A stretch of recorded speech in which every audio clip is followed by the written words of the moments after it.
بسم اللہ الرحمن الرحیم۔ السلام علیکم اسٹوڈنٹ، میں قاری فدا الرحمان اسلامیہ ٹیچر لندن اسکول کوٹکو۔ بیٹا آج کا میرا لیکچر ہے لیکچر نمبر 3 اور حصہ دوم کے احادیث نمبر 3۔ احادیث بورڈ پر میں نے لکھ دی ہے، بیٹا اس کو آپ پہلے سمجھیں گے۔ خیرکم من تعلم القرآن وعلمہ، سب سے پہلے اس حدیث کا آپ ترجمہ دیکھیں گے۔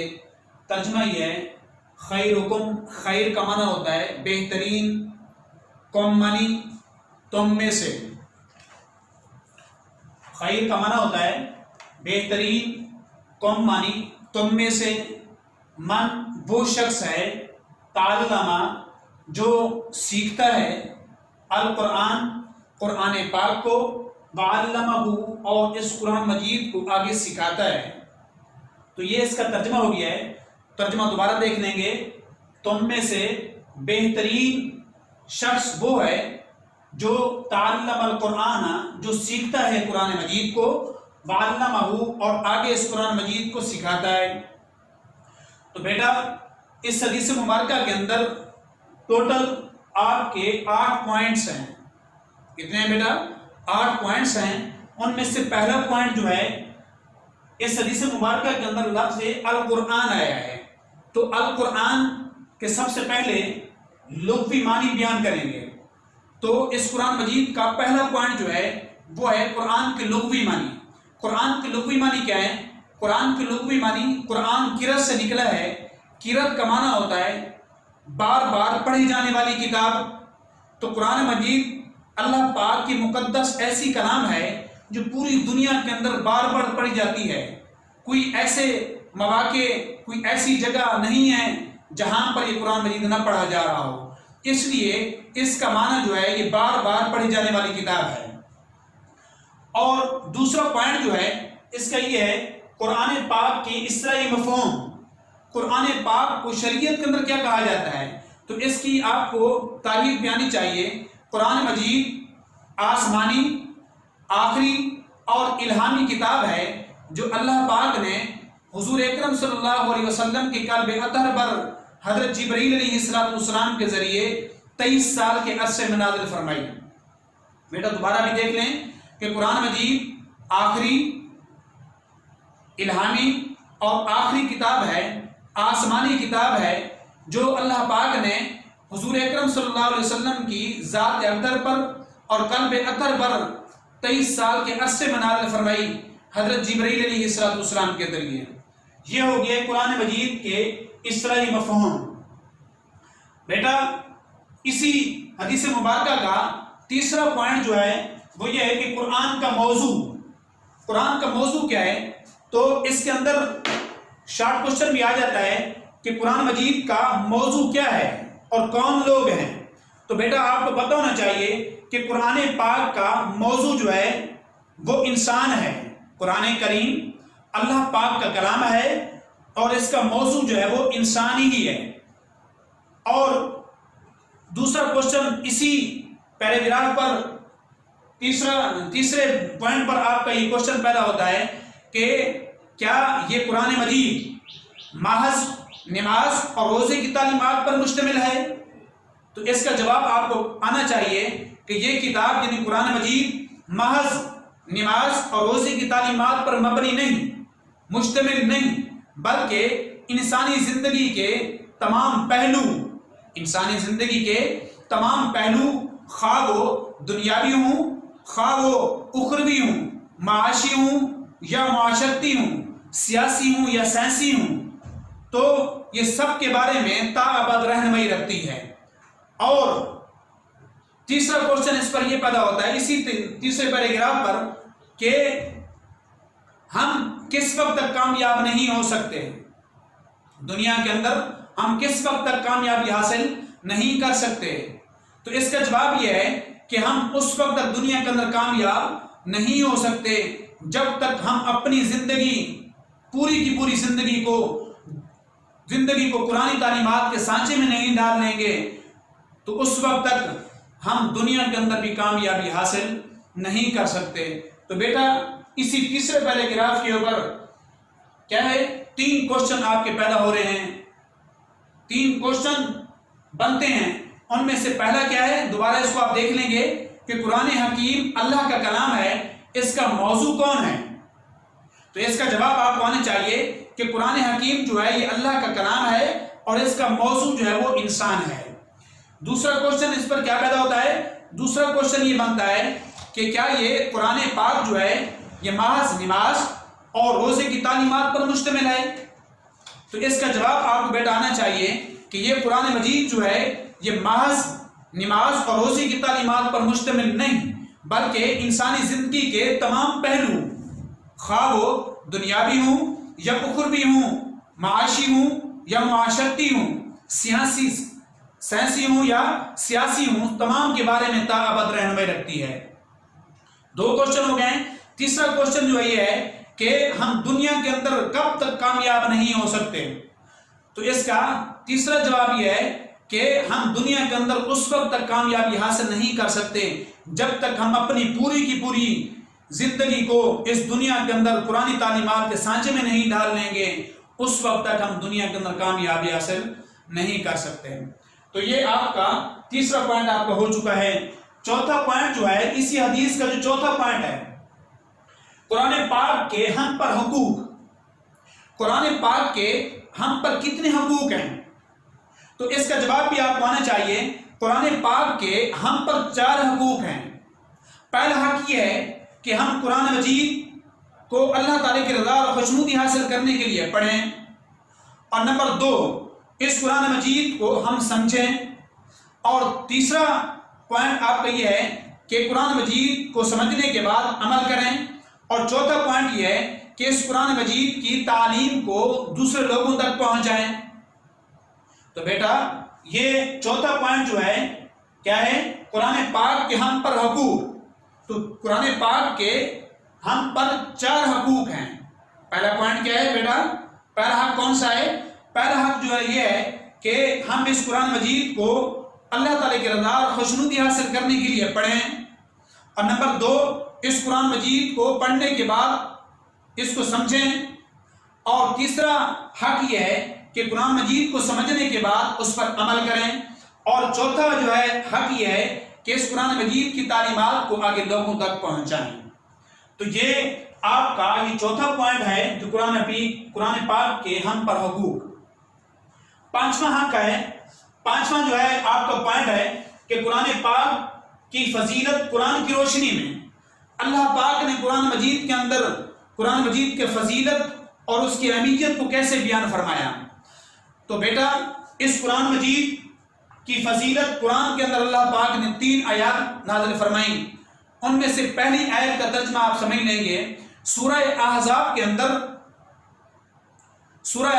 اندر ایک آیت آتی ہے، اللہ رب العزت نے ارشاد فرمایا کہ اے پیغمبر آپ اپنی بیویوں سے کہہ دیں کہ جو تمہارے گھروں میں قرآن پاک کی آیات کی تلاوت کی جاتی ہے یا علم اور حکمت کی جو باتیں پڑھی جاتی ہیں ان کو آپ سنیں بھی صحیح اور اس پر عمل بھی کریں اور اس کو سمجھنے کی کوشش بھی کریں اور ان کو آپ ایجاد بھی کریں۔ دوبارہ سن لیں کہ سورہ احزاب کی آیت ہے، اللہ نے پیغمبر علیہ السلام کو ارشاد فرمایا کہ اے پیغمبر کی بیویوں جو تمہارے گھروں میں قرآن پاک کی تلاوت کی جاتی ہے یا علم اور حکمت کی جو باتیں پڑھی جاتی ہیں آپ ان کو سنیں اور اس کو سمجھنے کی کوشش کریں اور اس پر عمل کریں اور اس کو آپ یاد کریں۔ تو یہ پہلی آیت ہے۔ دوسری آیت سورۃ مزمل کے اندر اللہ پاک نے ارشاد فرمایا کہ قرآن مجید کو خوب ٹھہر ٹھہر کر پڑھو، یعنی جلدی کے ساتھ قرآن مجید کو آپ پڑھنے کی کوشش نہ کریں بلکہ ٹھہر ٹھہر کر آپ کیا کریں، قرآن مجید کو پڑھیں۔ جب آپ قرآن مجید کی ہر آیات کو روک روک کر یعنی ٹھہر ٹھہر کر آپ پڑھیں گے تو اس کا اجر اور ثواب بھی اللہ پاک آپ کو بہت زیادہ عطا فرمائیں گے۔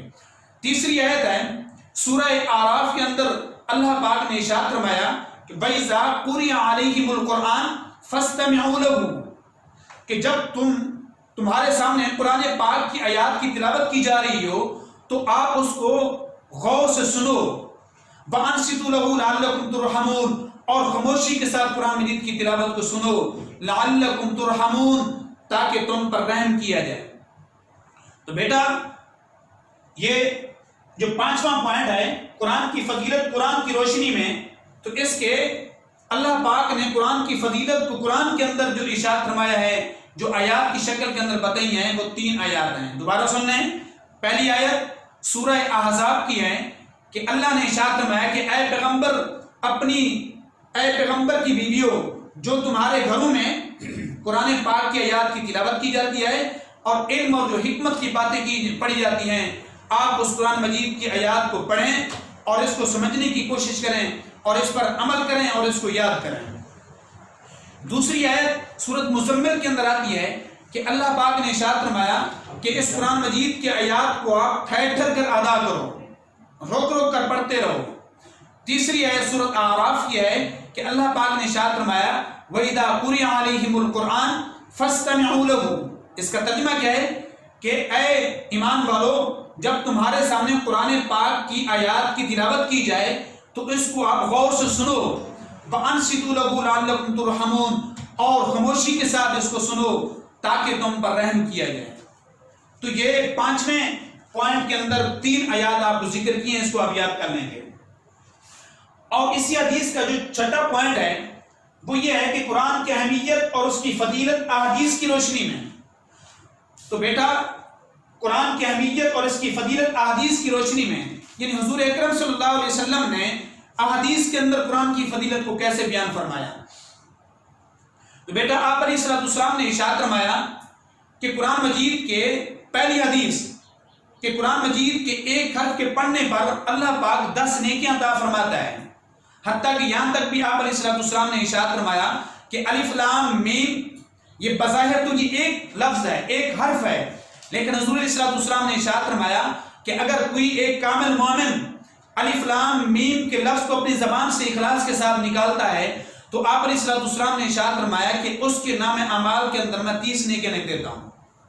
کیسے کہ الف ایک حرف ہے، لام دوسرا حرف ہے، میم تیسرا حرف ہے، تو فرمایا کہ الف لام میم کے پڑھنے پر اللہ پاک اس شخص کے نام اعمال کے اندر 30 نیکیاں لکھ دیتا ہے۔ ایک حدیث۔ دوسری حدیث حضور علیہ الصلوۃ والسلام نے ارشاد فرمایا کہ قرآن مجید کے کلام کو پڑھنے والے اور اس قرآن مجید پر عمل کرنے والے کے والدین کو قیامت کے دن ایک تاج پہنایا جائے گا۔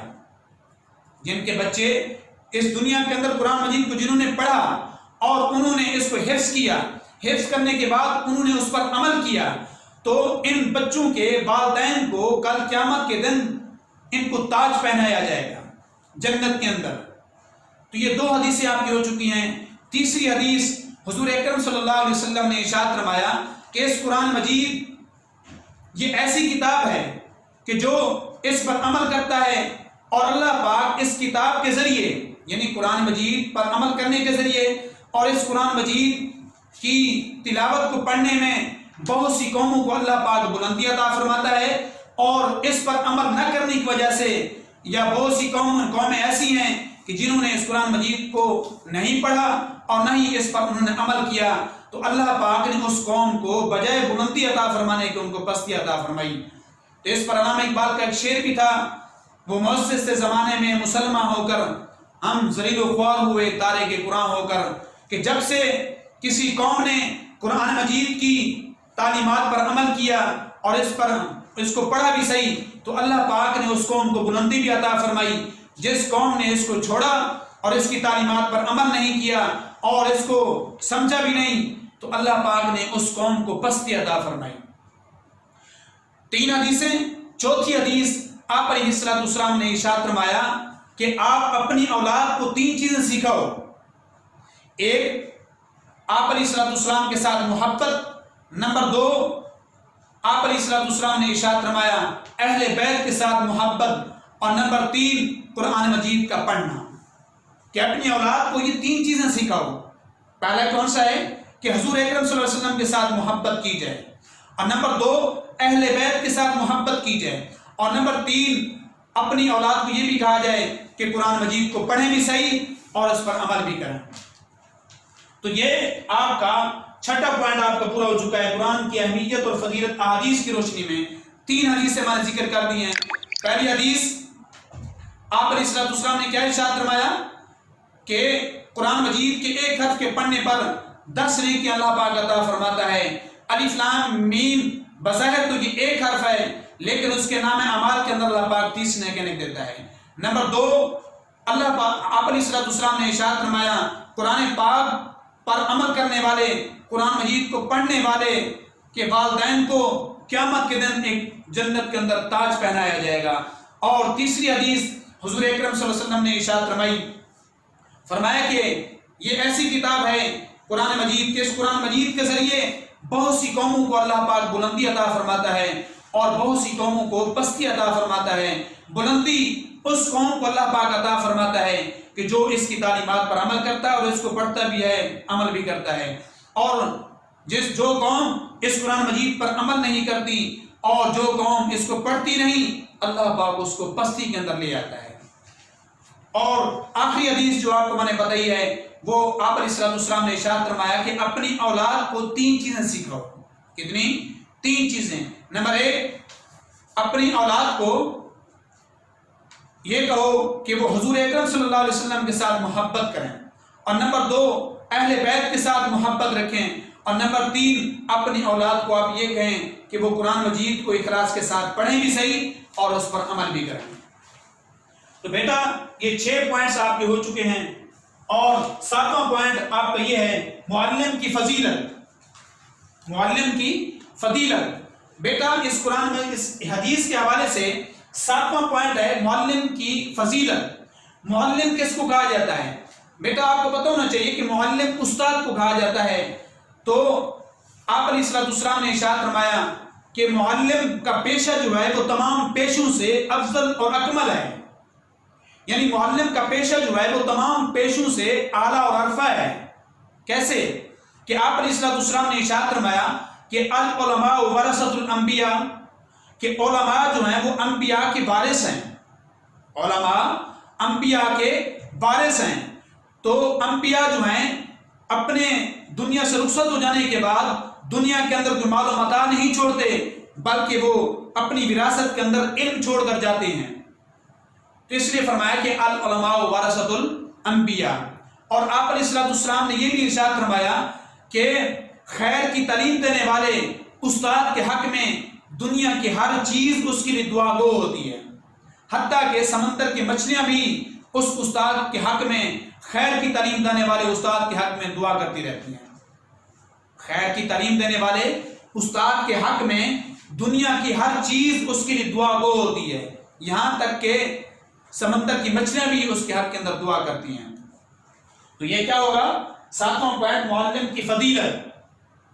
بیٹا آخری پوائنٹ اسی حدیث کے حوالے سے معلم کی اہمیت۔